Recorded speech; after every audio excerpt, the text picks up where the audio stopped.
కార్యకర్తల భుజం మీద చెయ్యేసి నవ్వితే సరిపోదు.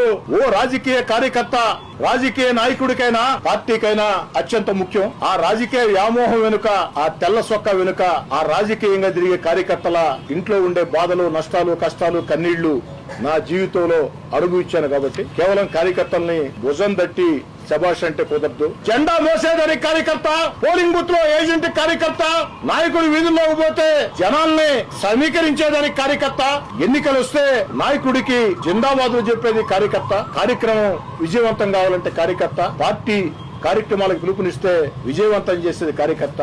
ఆ కార్యకర్త రాజకీయ కార్యకర్తలందరూ బ్రహ్మాండంగా ఉంటారని ఒక అభిప్రాయం. అది అబద్ధం. నా జీవితంలో ఆ రాజకీయ కార్యకర్తగా నేనే కష్టాలు పడ్డాను. కాబట్టి నాకు అవకాశం వచ్చిన రోజు నెల్లూరు రూరల్ నియోజకవర్గంలో కొన్ని వందల మంది రాజకీయ కార్యకర్తలకి, నా వెంట నడిచే నాయకులు కార్యకర్తలకి ఆర్థికంగా నేరుగా నేనే సాయం చేసి ఉన్నా.